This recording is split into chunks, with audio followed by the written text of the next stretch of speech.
আমরা আলোচনা করব শ্রেণীকক্ষের শিশুদের আচরণমূলক সমস্যা সম্পর্কে। বিহেভিয়ারাল প্রবলেম কি হয় সেসব নিয়ে।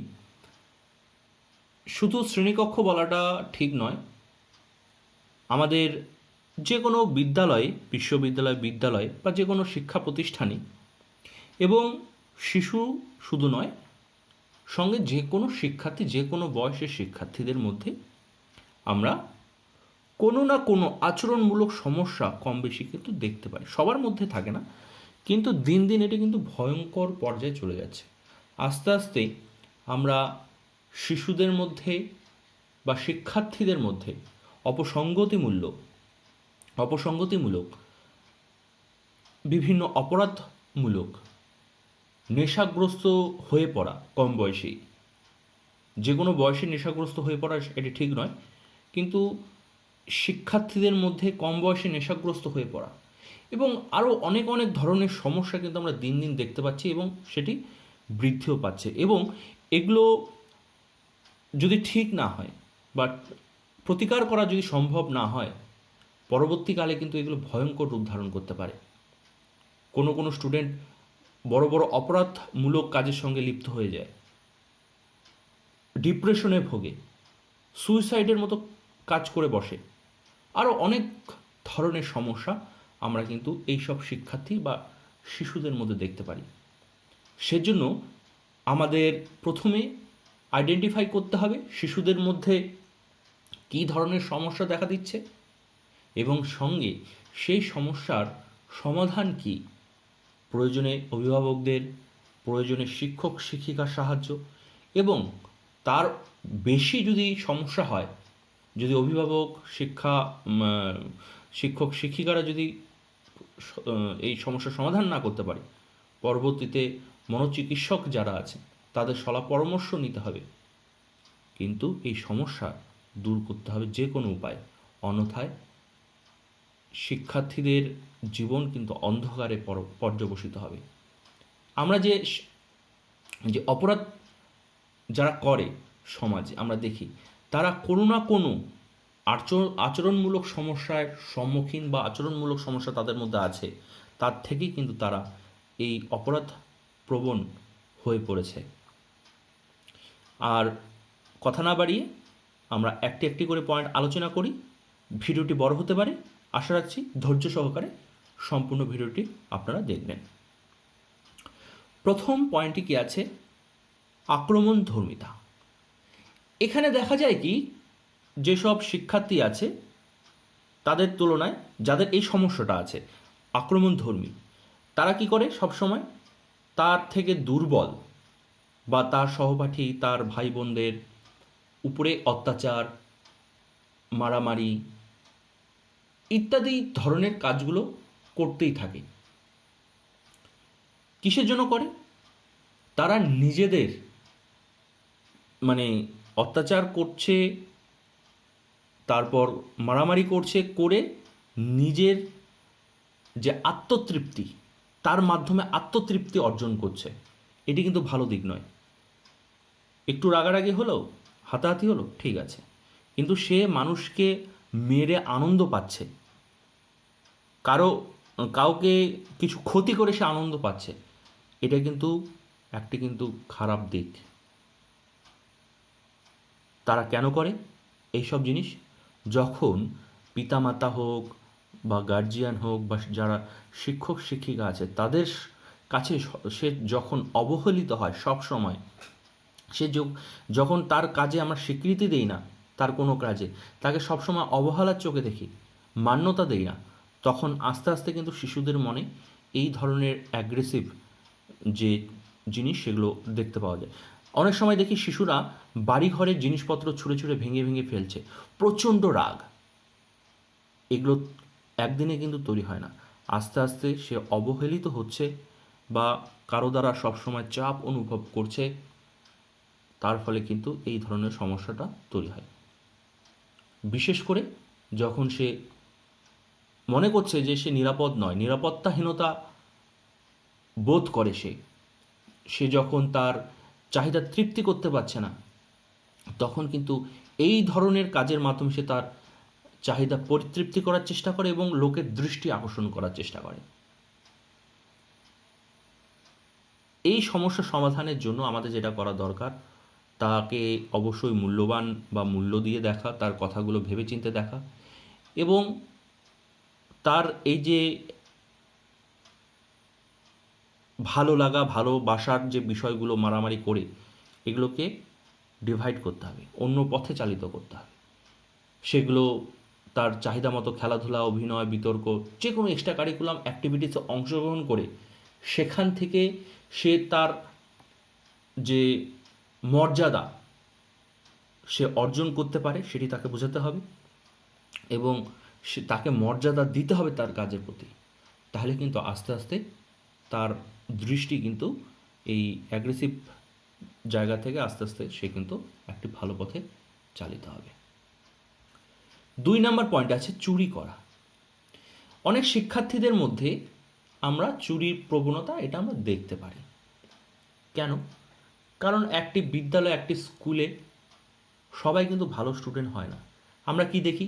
যারা খুব ভালো স্টুডেন্ট, মোটামুটি উপরের দিকে যাদের রোল বা যারা মোটামুটি উপরের দিকে নাম্বার পায়, তাদের আমরা কি করি? সব সময় প্রায়োরিটি দিই। টিচাররাই হোক, যেই হোক, সব জায়গায় আমরা শুধুমাত্র যারা ভালো রেজাল্ট করে তাদের প্রায়োরিটি দিই। কিন্তু যারা একদম খারাপ রেজাল্ট করে তাদের কিন্তু আমরা কথা শুনি না, তাদের মান্যতা দিই না। সেই সব শিশুদের মধ্যে কিছু কিছু শিশু আছে যে তারা মনে করে যখন আমি ভালো রেজাল্ট করতে পারছি না, ভালো কাজ করতে পারছি না, কারো দৃষ্টি আকর্ষণ করতে পারছি না, নিজেকে প্রতিষ্ঠিত করতে পারছি না, সেই জন্য শিক্ষক কী করে? যারা যারা ভালো ভালো স্টুডেন্ট তাদের ক্ষতি করার চেষ্টা করে, তাদের ছোট ছোট জিনিস চুরি করতে চেষ্টা করে। চুরি করে সে মজা পায়, এবং সেই মজার থেকে কি হয়? সে যে নিজের আত্মপ্রতিষ্ঠা সেটা পেলাম এটি মনে করে। মানে ভালো রেজাল্ট করতে পারলাম না, তাহলে এই দিক থেকে আমি একটি ভালো কাজ করেছি সে মনে করে। সে সেই কাজের প্রতি সে আকৃষ্ট বোধ করে। এটি কিন্তু আস্তে আস্তে যদি বিশাল বড় বা অভ্যাসে পরিণত হয় তাহলে কিন্তু এটি খুবই খারাপ পথে কিন্তু যাবে। তাহলে এটি রোধ করার উপায় কি? সে খেলাধুলার মাধ্যমে নিজেকে, পড়াশোনার মাধ্যমে সে নিজেকে প্রতিষ্ঠিত করতে পারছে না, তাহলে তাকে প্রতিষ্ঠিত হওয়ার জন্য কিছু না কিছু দিক খুলে দিতে হবে। সেটি খেলাধুলার মাধ্যমে হতে পারে, অঙ্কন, অভিনয়, বিতর্ক। আমরা জানি প্রত্যেকটি শিশু সমান নয়, সে তার মতো করে কোনো না কোনো দিকে সে সফল হয় যদি তাকে আমরা সুযোগ করে দিই। সেই সুযোগটি করে দিতে হবে, কারণ একজন শিক্ষার্থী সে যদি মনে তৃপ্তি না পায় তাহলে কিন্তু উল্টোপাল্টা কাজ করেই বেড়াবে সে। আর সেই জন্য যদি আমরা তাকে বকাঝকা করি তাহলে কিন্তু হিতে আরও বিপরীত হবে। সেই জন্য তার মনকে ডিভাইড করার জন্য, সে তার খারাপ রেজাল্ট করার জন্য সবসময় যে তাকে বকাঝকা করবো, মারবো, সেটা কিন্তু ঠিক নয়। তার রেজাল্টটা কেন খারাপ হচ্ছে, কি করলে তার রেজাল্টটা মোটামুটি ভালো হতে পারে, তার চুরির প্রবণতা কমতে পারে, সেই দিকে লক্ষ্য রাখতে হবে। আর এটি যদি আরও বেশি বা অভ্যাসে পরিণত হয়, যদি শিক্ষক, শিক্ষিকা বা অভিভাবকরা যদি এটা কমাতে না পারে, অবশ্যই কিন্তু মনোচিকিৎসকের শরণাপন্ন হতে হবে, নাহলে কিন্তু অনেক বড় ক্ষতি হয়ে যেতে পারে সেই শিক্ষার্থীর। 3 নম্বর কী আছে? ক্লাস পালানো। ক্লাস পালানো আমরা মজা করে অনেক সময় আমরাও পালিয়েছি, সেটা খুবই সামান্য, 1 দিন 2 দিন, সারা স্কুল লাইফে 1-2 বার।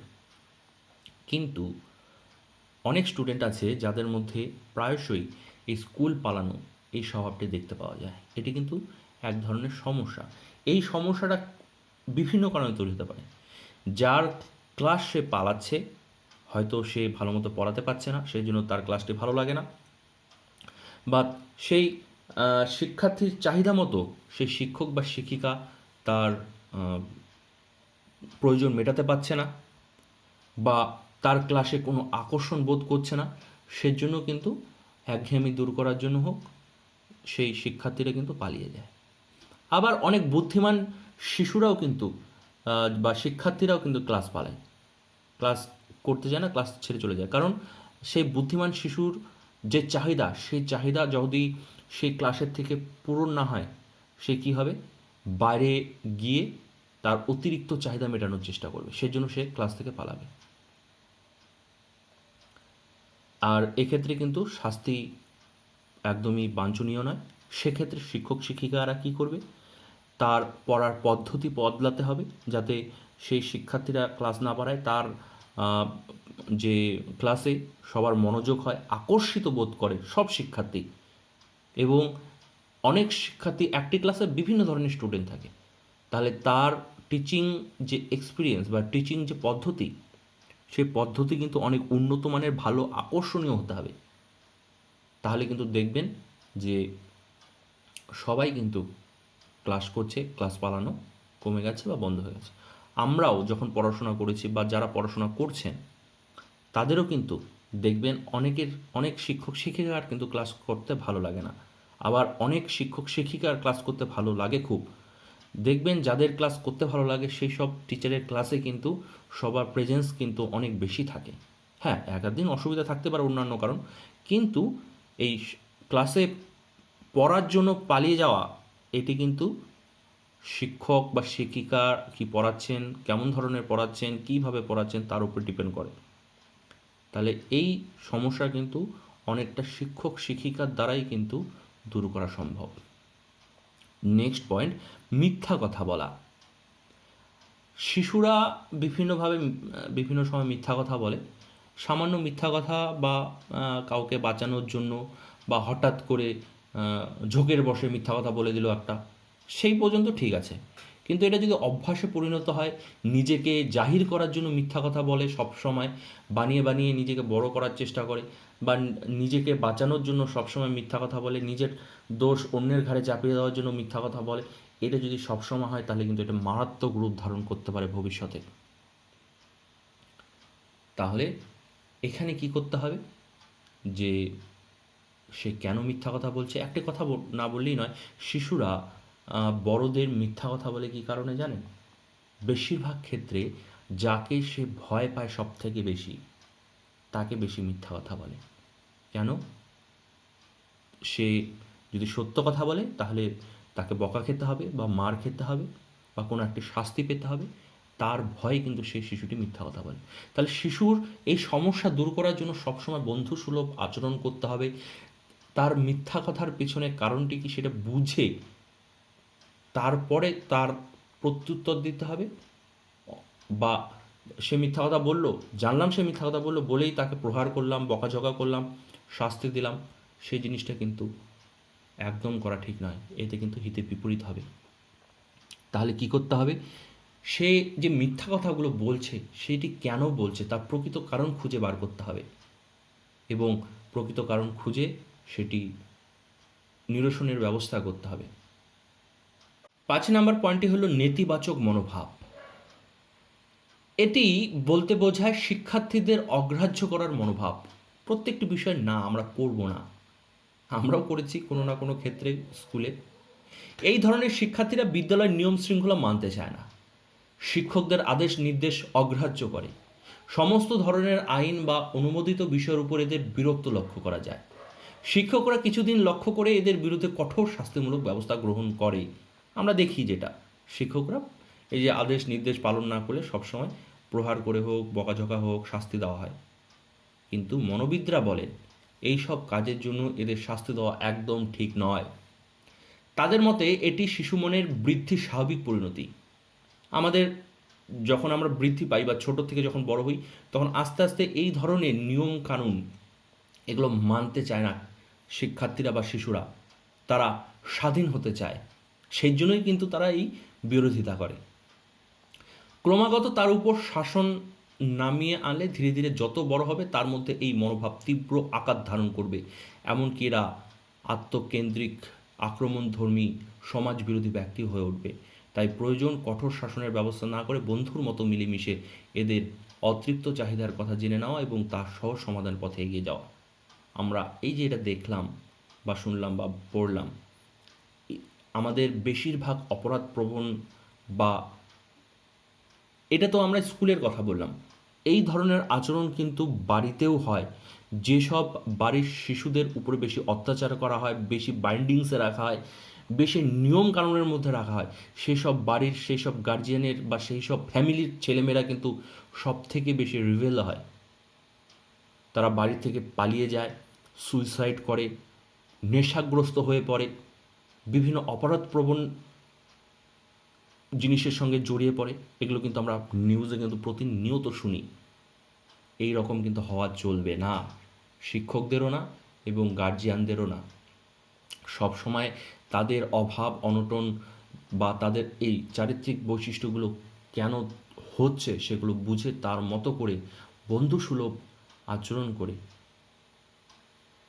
তার সমাধান করতে হবে। অন্যথায় দেরি হয়ে যাবে, সুইসাইড, অপরাধপ্রবণ, নেশাগ্রস্ততা, ডিপ্রেশন, অনেক ধরনের সমস্যা এদের মধ্যে অনেক বেশি বেশি করে দেখা যাবে।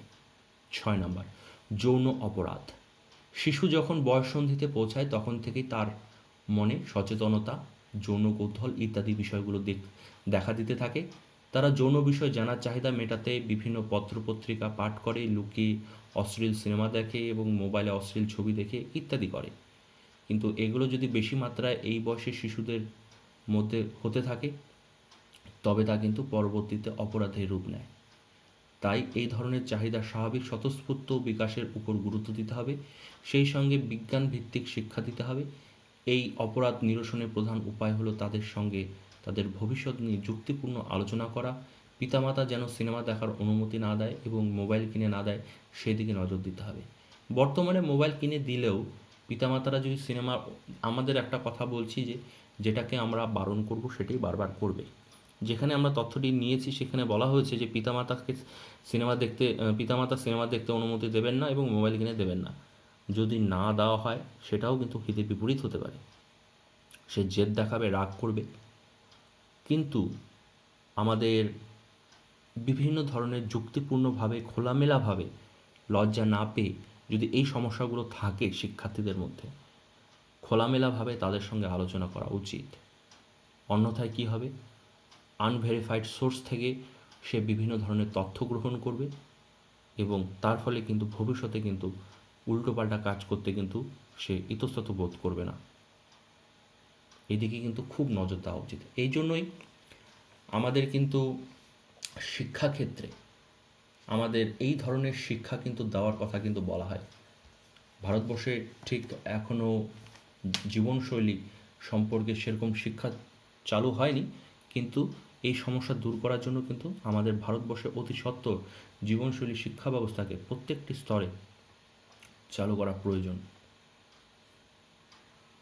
নেক্সট 7 নম্বর, অতিরিক্ত অবাধ্যতা ও উদ্ধত মনোভাব। কিছু কিছু শিক্ষার্থীর মধ্যে অবাধ্যতামূলক আচরণ করা, বড়দের অমান্য করা, উদ্ধত ভাব প্রকাশ করা লক্ষ্য করা যায়। এরা কারোর উপদেশ অনুরোধ কিছুই মানতে চায় না। এগুলিও এক ধরনের অপরাধ। সাধারণত পিতামাতার আচরণে অসঙ্গতি বা পরিবারের অতিরিক্ত প্রশ্নের জন্য এই ধরনের অপরাধ শিশুরা করে থাকে, অথবা শিশুদের মনে কোনো গুরুত্বপূর্ণ চাহিদা অতৃপ্তি থেকেই এই ধরনের সমস্যা ঘটে থাকে। এই অপরাধ দূর করতে গেলে যুক্তি দিয়ে বুঝিয়ে তাদেরকে বশে আনতে হবে, তাদেরকে শৃঙ্খলাবদ্ধ হতে হবে, তা যুক্তি দিয়েই বোঝাতে হবে। 8 নম্বর, দলবদ্ধভাবে দুষ্কৃতিমূলক কাজে যুক্ত হওয়া। বয়স সন্ধিক্ষণের সময় থেকেই ছেলেমেয়েদের মধ্যে জোট বাঁধার একটি প্রবণতা কাজ করে। এই সময় ছেলে মেয়ে সকলেই দল বেঁধে ঘুরে বেড়ায়, খেলতে ও কাজ করতে ভালোবাসে। আবার এদের মধ্যে একটি দল মানুষের বাগান নষ্ট করে, মারামারি করে এদের বিপক্ষের দলের সঙ্গে। আমরা এই বয়সে আমরাও করেছি ঝগড়াঝাটি। আমার সঙ্গে যদি কারো ঝগড়া লাগতো তাহলে আমার গ্রুপের কিন্তু সবাই গিয়ে কিন্তু আমাকে সাপোর্ট করে দাঁড়াতো। সেটি ঠিক বা ব্যাঠিক কারণেই আমি তার সঙ্গে ঝগড়া করেছি কি করিনি সেটা পরে দেখার, কেন তুই আমার বন্ধুর সঙ্গে করবি। এই নিয়ে কিন্তু এই বয়সের ছেলেমেয়েরা, এই যে একটি কবিতা ছিল, 18 বছর বয়স খুব দুর্বিষহ। এই বয়স কোনো বাধা বিপত্তি এগুলো কিন্তু মানে না। এটা কবিতা ছিল, আমরা পড়েছিলাম। এখানে কিন্তু এই বয়সের কথাটাই বলা হয়েছে। টিনেজার বয়সে আমাদের দলের যে প্রায়োরিটি এটা বেড়ে যায়, দলবদ্ধভাবে আমরা কাজ করি, সেটি ভালো হোক খারাপ হোক, মারামারি হোক, কারো কিছু ক্ষতি করা হোক। বয়স্ক বা অসহায় মানুষের উপরে উৎপাত করে মজা পাওয়া, সব গ্রুপের কথা বলছি না, কিছু কিছু গ্রুপ আছে, গ্রুপ যখন হয় দেখবেন গ্রুপের মধ্যে কিন্তু একই ধরনের মানসিকতা সম্পন্ন ছেলেমেয়ে থাকে। আমি অন্য গ্রুপের সঙ্গে মিশতে গেলাম ঠিকই, কিন্তু তার আমার মানসিকতার সঙ্গে যদি সেই গ্রুপের মানসিকতা না মেলে তাহলে কিন্তু আমি আর গ্রুপে মিশবো না। কিন্তু সেই গ্রুপে যারা থাকে সবসময় তারা কিন্তু ওই গ্রুপের মানসিকতা সম্পূর্ণ ছেলেমেয়ে। তার মানে এক ধরনের গ্রুপ থাকে যেগুলো দুষ্কৃতিমূলক কাজ বা অপরাধমূলক কাজের সঙ্গে কিন্তু সবসময় থাকে। আমরা সেই গ্রুপের কথা বলছি, ভালো গ্রুপের কথা বলছি না। এইসব ছেলেমেয়েদের সুস্থ জীবনে অভ্যস্ত করতে গেলে এদের মন থেকে ধ্বংসমূলক ও আক্রমণ যে মনোভাব সেটি দূর করতে হবে। ঠিক কী কারণে তারা এই ধরনের কাজ করে বেড়াচ্ছে তা জানতে হবে, সঠিকভাবে সেই কারণটি জেনে নিয়ে সেটি দূর করতে পারলেই তাদের এই ধরনের অপরাধ প্রবণতা দূর হয়ে যাবে। বেশিরভাগ ক্ষেত্রেই কোনো অপরাধমূলক কাজ শুরু হয় নিজেকে জাহির করার জন্য, নিজেকে প্রতিষ্ঠা করার জন্য, নিজেকে দেখানো যে হ্যাঁ আমিও পারি, বা তুই আমাকে মানছিস না, তোকে আমাকে মানতেই হবে। এইসব জিনিস করতে করতে আস্তে আস্তেই কিন্তু এই অপরাধমূলক যে কাজগুলো এগুলো কিন্তু বাড়তে থাকে। নেক্সট 8 নাম্বার, 8 নাম্বার হলো 9 নাম্বার, পঠনগত অক্ষমতা, ডিসলেক্সিয়া। ডিসলেক্সিয়া যাদের পাঠ করতে গেলে বা যখন পড়াশোনা করে কোনো কিছু উচ্চারণ করতে অসুবিধা হয়, আমারও কিছু মাঝে মাঝে উচ্চারণ করতে অসুবিধা হয়, সেটি ডিসলেক্সিয়ার জন্য হচ্ছে কি হচ্ছে না সেটা আমি জানি না, কিন্তু যখন বা যেদিন আমি বেশি কথা বলে ফেলি, অতিরিক্ত কথা বলে ফেলি, সেই সময় আমার শেষের দিকে আমাকে কথাবার্তা উচ্চারণ করতে বা স্পষ্ট হয় না।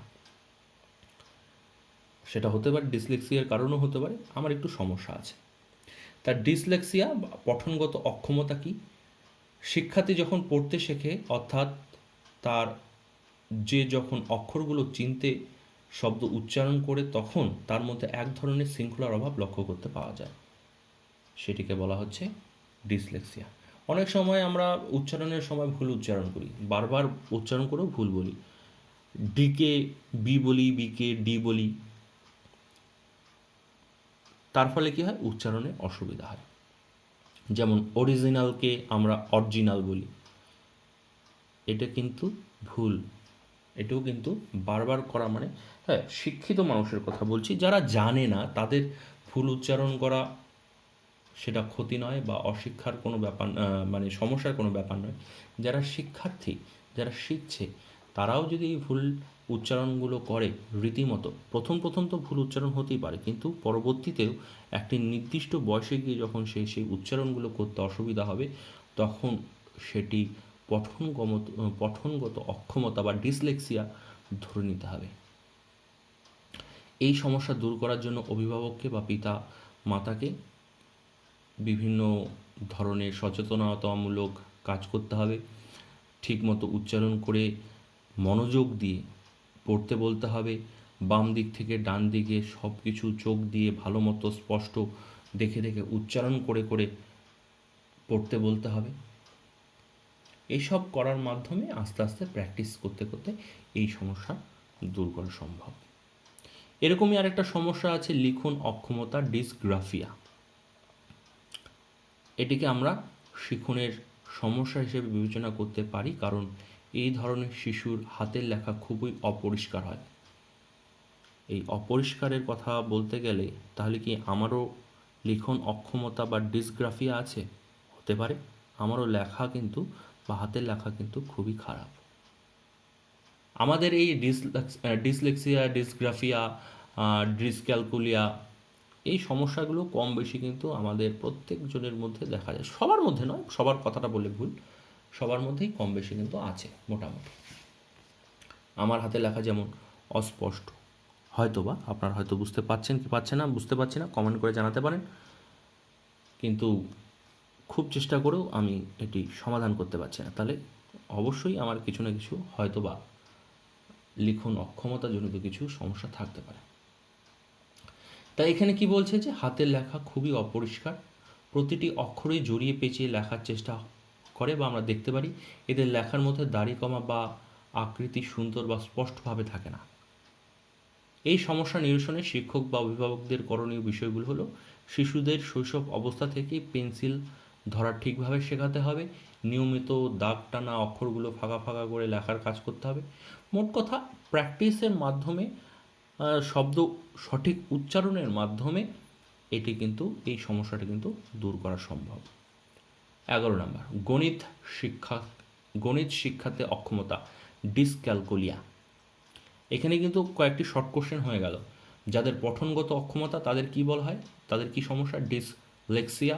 যাদের লিখন সমস্যা তাদের হলো ডিসগ্রাফিয়া। আর যারা অঙ্ক বা গণিত শিখনে অসুবিধা তাদের বলা হচ্ছে ডিসক্যালকুলিয়া। তার ডিসক্যালকুলিয়াতে কি, অতি শৈশব থেকে গণিত শিখনের প্রয়োজন আছে, কারণ এটা প্রমাণিত যে গণিত চিন্তা শক্তির বিকাশে সহায়তা করে। প্রাত্যহিক জীবনে চলার পথেও গণিত প্রয়োজন। শ্রেণীকক্ষে যে ধরনের ত্রুটি এইসব শিক্ষার্থীদের মধ্যে ধরা পড়ে সেগুলো হলো এরা যোগ বিয়োগ গুণ ভাগ চিহ্নগুলো বুঝতে পারে না, গণিতের নিয়মগুলো বুঝতে পারে না, মনে মনে হিসাব করতে পারে না, আকৃতিগত বিভেদগুলো ধরতে পারে না, যে যোগ বিয়োগ গুণ ভাগ কোনটি যোগ কোনটা বিয়োগ চিহ্ন সেগুলো তারা বুঝতে পারে না। এদের সমস্যার সমাধানে শিক্ষকদের বেশি করে দায়িত্ব নিতে হবে। যেমন এদের অঙ্ক না বোঝার সঠিক কারণটি খুঁজে দেখতে হবে। ডান দিক বাম দিক বিভিন্ন যে গাণিতিক চিহ্ন সেগুলো গল্পের ছলে বোঝাতে হবে। বারে বারে একই অঙ্ক অর্থাৎ যোগ বিয়োগ গুণ ভাগ শেখাতে হবে এবং অনুশীলন করাতে হবে। এছাড়া এদের সমস্যা সমাধানের জন্য শিক্ষকরা কয়েকটি প্রশিক্ষণমূলক প্রোগ্রামের সাহায্য নিতে পারে। তার মাধ্যমে এই সমস্যার সমাধান কিন্তু দূর করতে হবে। 13 নম্বর, অটিজম। এটি হলো শিশুর সঠিক বিকাশের অক্ষমতা। ঠিক বয়সে যদি বিকাশ ঠিকঠাক না হয় তাহলে এই ধরনের সমস্যা দেখা যায়। এদের মূল সমস্যা হলো এরা সামাজিকভাবে মিশতে পারে না, ভাবের আদান প্রদান, মনের ভাব প্রকাশ করতে পারে না, একে অপরের সাথে ভালো মতো মিশতে পারে না, মনের কথা বলতে পারে না। এটি মূলত যখন শিশুর বয়স 3 তখন থেকে এই সমস্যাটা দেখা দিতে পারে। যেগুলো লক্ষ্য করা যায় সেগুলো হলো এই শিশুরা একই ধরনের কাজ বারবার করতে ভালোবাসে বা একই ধরনের কাজ বারবার করে। এদের চলাফেরার ধরনও খুব স্বাভাবিক নয়। সংবেদনমূলক আচরণের ক্ষেত্রেও অস্বাভাবিকতা লক্ষ্য করা যায় এদের মধ্যে। বিদ্যালয়ে বা বাড়িতে কোনো যদি স্বাভাবিক রুটিন থাকে সেই রুটিন মেনে তারা চলতে পারে না, ফলে এদের স্বাভাবিক নিয়মেও কিন্তু শিক্ষাদান করা সম্ভব নয়। তাহলে এই যে সমস্যা, এই সমস্যার সমাধান করা কীভাবে যাবে? সাইকো এডুকেশনাল প্রোফাইলের মাধ্যমে শিক্ষার্থীদের শিক্ষার সমস্যা চিহ্নিত করে তার জন্য উপযুক্ত পদ্ধতির ব্যবস্থা করতে হবে, অবশ্যই সাইকোলজিক্যাল পদ্ধতিতে। নেক্সট 14 নম্বর, ঘুমের মধ্যে মূত্রের অভ্যাস। ছোটোবেলায় একদম ছোট বাচ্চা কাচ্চাদের এই সমস্যা তো থাকেই, সমস্যা নয়, এটি স্বাভাবিক। কিন্তু এই সমস্যাটা যদি বড় হয়েও যদি 8-9 বছর বয়সের বাচ্চারাও যদি এই ধরনের আচরণ করে তাহলে কিছু না কিছু সমস্যা থাকতে পারে।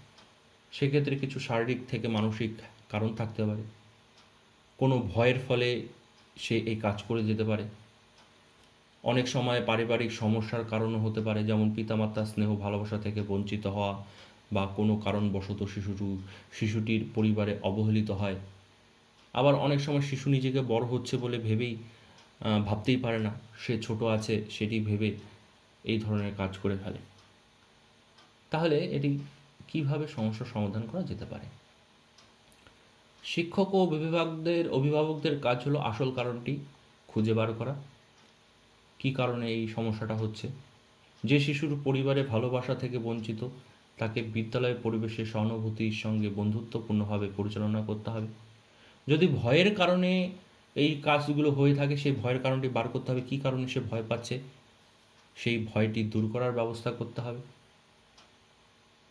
আর একটি নির্দিষ্ট সময়ে তাকে যদি রাতে তোলা যায়, তুলে প্রস্রাব করে তাকে অভ্যাস করানো যেতে পারে যে তার যখন প্রস্রাব পাবে তখন সে অটোমেটিকলি ঘুম থেকে উঠে আসবে, উঠে সে বাইরে গিয়ে প্রস্রাব করে আসবে। এরপরেও সবথেকে যেটি গুরুত্বপূর্ণ বিষয়, চিকিৎসকের পরামর্শ নেওয়া, তার মাধ্যমে এই সমস্যা দূর করা। নেক্সট 15 নম্বর, অপসারণ। অনেক সময় লক্ষ্য করা যায় যে কোনো কোনো শিশু নিজেকে সব কিছু থেকে গুটিয়ে নিয়ে একাকী থাকতে চায়, তখন তাদের মধ্যে সবসময় নিজেকে অন্যদের থেকে খারাপ, ছোট বা হীন বলে মনে করে। ধীরে ধীরে এরা এতটাই একাকিত্বে হয়ে পড়ে যে এদের ব্যক্তিত্ব নামক বিষয়টিতেই অস্বাভাবিকতা আসে। এরা ক্লাসে চুপ করে একা বসে থাকতে ভালোবাসে। এর কারণ হলো এরা কোনো না কোনো কারণে পিতামাতার স্নেহ ভালোবাসা থেকে বঞ্চিত বা পিতামাতার অতি শাসন অতি আশার শিকার হয় এরা। বেশি উচ্চাকাঙ্ক্ষী পিতামাতার শিশুদের এই ধরনের চারিত্রিক বৈশিষ্ট্য দেখতে পাওয়া যায়।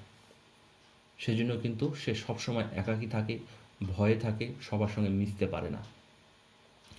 এদের ক্ষেত্রে শিক্ষক ও অভিভাবকদের কাজ হলো এদের সঙ্গে বন্ধুত্ব সুলভ আচরণ করা, বিদ্যালয়ে খেলাধুলা বা সাংস্কৃতিক অনুষ্ঠানে অংশগ্রহণে উৎসাহিত করা, সেই সঙ্গে বিদ্যালয়ে দলবদ্ধ কাজে অংশগ্রহণ ও এদেরকে উৎসাহিত করতে হবে যাতে এরা তাদের চাহিদাগুলো তার এই সব জিনিসের মাধ্যমে পূরণ করতে পারে এবং তাদের কাজে তারা স্বীকৃতি পায়। তাহলে কিন্তু আস্তে আস্তে এই সমস্যাটা কিন্তু দূর হবে। এই ভিডিওতে আমরা এই 15টি সমস্যা নিয়ে আলোচনা করলাম। নেক্সট ভিডিওতে আমরা 16 নম্বর যে পয়েন্টটি আছে 16 নম্বর পয়েন্টটি থেকে আলোচনা করব। আশা রাখছি এই পর্যন্ত ভিডিওটি আপনাদের ভালো লেগেছে। যদি ভালো লাগে অবশ্যই পরের ভিডিওটি আপনারা দেখবেন। সেখানেও অনেক ভালো ভালো এবং গুরুত্বপূর্ণ সমস্যাগুলো আছে, যেই সমস্যাগুলো আমাদের জেনে রাখা খুবই প্রয়োজন। অন্যের জন্য তো প্রয়োজন এবং আমাদেরও জেনে রাখা প্রয়োজন। সেই ধরনের বৈশিষ্ট্যগুলো যদি আমাদের মধ্যে থাকে তাহলে কিন্তু অতি সত্বর সেই সমস্যার সমাধান করা প্রয়োজন।